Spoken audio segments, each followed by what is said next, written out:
Welcome back to Getting Your Kids in the Zone, Part 2. Memory is often a weakness for those that struggle to learn. Memory is one of my weaknesses, and maybe you can relate too. Attention is the gateway to memory. Consider this. Our brain is receiving over 40,000 bits of information a second through our senses, but does not pay attention to most of it. Often, when the senses work together though, we're more likely to pay attention. Sounds simple, but it makes an interesting point. Think of the many sirens you may hear in a day. You may not remember any of them. Now, what if you had not only heard a siren, but you smelled smoke? Now your hearing and smell have sent a double message to the brain, and your brain is more likely to pay attention. Once you have paid attention, the information's in short-term memory. The information here has to be reinforced, repeated, or practiced in order for it to stay there and then move to long-term memory. If nothing comes of the siren sound and the smell of smoke, this incident too will be quickly forgotten. But if this information becomes reinforced by a dramatic experience that's played back in the brain repeatedly, it will not easily be forgotten. Attention is essential to learning. There are different ways to keep your child's attention. Have them look at you. Have them repeat what you said. At school, we call it engaging the learner. We want to keep the child engaged with whatever he or she is doing. Be careful, too, to be reasonable about your expectations of sustained attention. If your child struggles with paying attention, don't lecture her for half an hour. Keep instructions to the point. You have a limited pathway to their memory. Think about whether memory is a strength or a weakness for your child. Back to the strategies. Here's the think aloud strategy again. Explain how you pay attention, even when something gets boring. I will show students how I used my highlighter to stay engaged during a staff meeting, or explain that during a long talk, to pay attention, I repeat in my mind important points. Think about and explain how you pay attention. And the second strategy for memory support is color. Color is considered a way to enhance memory and grab the attention of some students. It's a great strategy for students with a visual strength.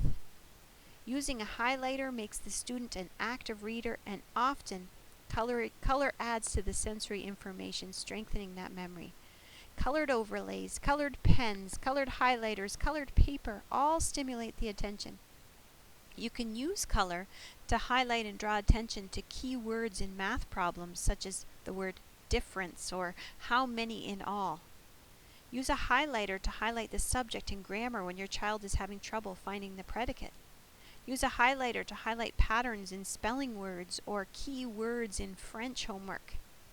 Now, some learners do not respond to color and they may find it overstimulating.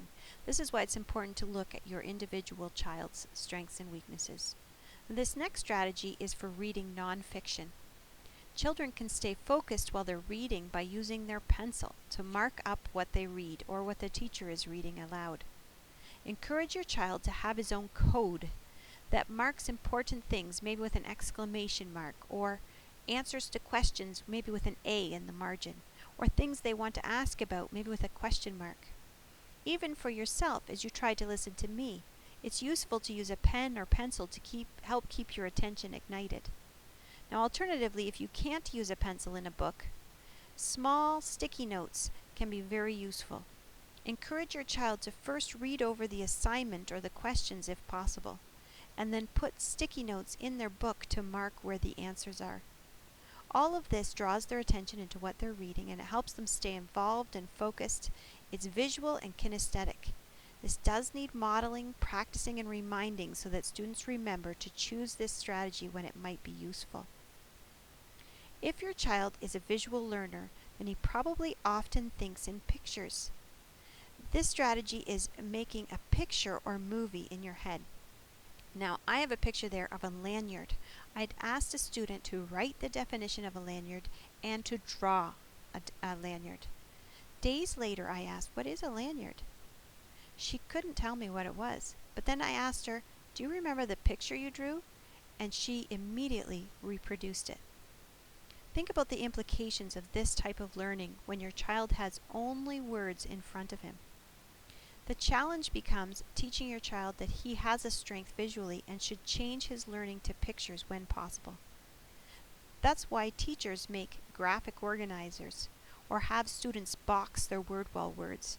They're trying to make things more visual. You can do flashcards in pictures, definitions in pictures, or you can try making a movie in your mind. And the way this works is if you've asked your child to do a list of chores, encourage your child to stop and first make a movie in her head of herself doing all these chores. Knowing they have a visual strength, students should be taught to visualize important information in order to pay attention and send the information to their working memory. It is amazing how adding visuals can help your child quickly get to their zone of proximal development. Number 5 is whisper or read aloud. When your child has to learn information and it goes through more than one sensory pathway to the brain, it is reinforced. As my child had to study lines for a school play, I asked him to whisper it aloud. When kids study for a test and need to read over their notes, they should whisper it aloud. This helps keep your child's attention focused. It allows more than one sense to bring the information to the brain, and best of all, it's very easy to implement. When your child needs to study, have her first read aloud her notes in her room several times before she asks you to help. Think of the working memory as a desk. There are different ways in which information on the working memory becomes more lasting. The strategies for keeping attention work here as well as these. Number 6 is rhythm. When we learn how to spell could, would, and should, it has helped students to clap a rhythm. For example, could, K-O-U-L-D. Number 7 is teaching in songs. Songs are a strong memory tool. We've learned songs for multiplication, songs for lists of the continents, songs for oceans. Songs are a strong memory tool. Your child's memory is reinforced every time he has to repeat the information in a different way. He can draw it or simply explain it to someone else. Keep in mind your own memory challenges here. Maybe you need to put reminders in place so that you remember to have your child repeat the information in different ways. Number 9 is movement or actions. It's another way, another sensory path in which information travels to the brain. You can have your child make up actions to French words, spell a spelling word on the forearm, let them jump for each number in a math equation. In my classroom, when we say verb, we make our fingers walk so that children remember that verb is the doing word. One boy I know spells words for his weekly spelling test while jumping on the trampoline. Another child places word flashcards on the floor and says them while jumping over them. Many children will forget that they are learning when you add this strategy. Something funny or interesting often stays with us and can be a great memory tool. A list can be tough to learn. Strategy number 11, acronyms and acrostics, can help. And you can combine these two because the funnier the sentence, sometimes the more they remember it. The internet and Google have been a fun source of finding acronyms and acrostics.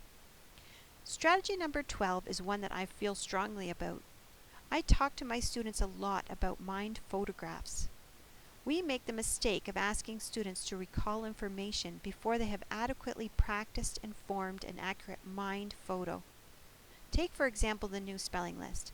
Often we practice by quizzing our child. The problem is, if they get the words wrong, their mind photo is incorrect. If your child has a visual strength, it's very helpful to allow them to practice first with an answer in view. First, you want to establish a mind photo. Explain what you are doing and why. Be intentional. It's helpful for students to know this about themselves. Pictured here is my son's spelling list. For the first 2 days of the week, he just copies the words, and I've told him it's so he can form a strong mind photo. This is also useful for learning math facts. Practice them first with the answer in view. Number 13 is a visual checklist to improve memory. A friend of mine has 5 children. When the children come home, they're greeted by a colorful poster that both welcomes them and reminds them of the things they need to do upon entering the house. I'm sure that some modeling and rehearsing has to go on for this strategy in order for it to be successful, but hey, If the backpack is in the right place and the lunch pails are emptied out, it will be well worth the time. As an aside, it's easier to slowly take away visual cues than verbal ones. Join us next time for organization and motivation.